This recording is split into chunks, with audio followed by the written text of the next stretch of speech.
Hi friends, ഇന്ന് നമുക്ക് evening snacks ആയിട്ട് ഉള്ളിവട ഉണ്ടാക്കി നോക്കിയാലോ. അതുണ്ടാക്കുന്ന വിധം എങ്ങനെയാണെന്ന് ഞാൻ നിങ്ങൾക്ക് കാണിച്ചു തരാം. ആദ്യം ഒരു 3 സബോള, കുറച്ച് പച്ചമുളക്, കുറച്ച് കറിവേപ്പില, മല്ലിച്ചപ്പ്, വെളുത്തുള്ളി, ഇഞ്ചി ഇതൊക്കെ എടുത്ത് മാറ്റി വയ്ക്കുക. എന്നിട്ട് വെളുത്തുള്ളിയും ഇഞ്ചിയും നന്നായി ചതയ്ക്കുക. അതിനുശേഷം സബോള നന്നായി നൈസായി കട്ട് ചെയ്തെടുക്കുക. സബോള നൈസായി കട്ട് ചെയ്തതിന് ശേഷം നമുക്ക് പച്ചമുളക് ചെറുതായി കട്ട് ചെയ്തെടുക്കാം. പച്ചമുളക് ചെറുതായി കട്ട് ചെയ്തതിന് ശേഷം മല്ലിയില, പുതിന ഇതൊക്കെ കൂടി നമുക്ക് ചെറുതായി നൈസായി കട്ട് ചെയ്തെടുക്കാം.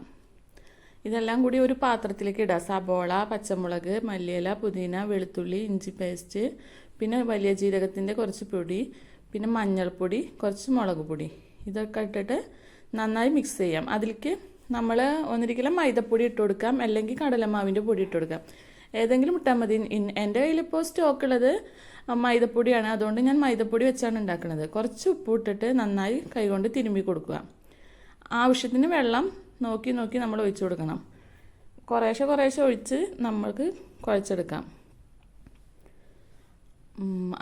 അതിനുശേഷം നമ്മൾ ഗ്യാസ് അടുപ്പിൽ വെളിച്ചെണ്ണ ഒഴിച്ച് ഉള്ളിവട ഓരോന്നായിട്ട് ഇട്ടിട്ട് നമുക്ക് കോരിയെടുക്കാം. പിന്നെ നമ്മൾ ചായ ഒരു സ്റ്റൗമ്മ റെഡി ആയിക്കൊണ്ടിരിക്കുന്നുണ്ട് കേട്ടോ. അപ്പോൾ നമ്മുടെ ഒരു ഉള്ളിവട റെഡിയായി. ഇനി അടുത്തതും ഇങ്ങനെ ഉണ്ടാക്കിയെടുക്കാം. മൊത്തം നമ്മൾ 6 ഉള്ളിവടയാണ് ഉണ്ടാക്കിയെടുത്തിട്ടുള്ളത്. നമുക്കിനി ചായ കുടിക്കാം ഉള്ളിവടയും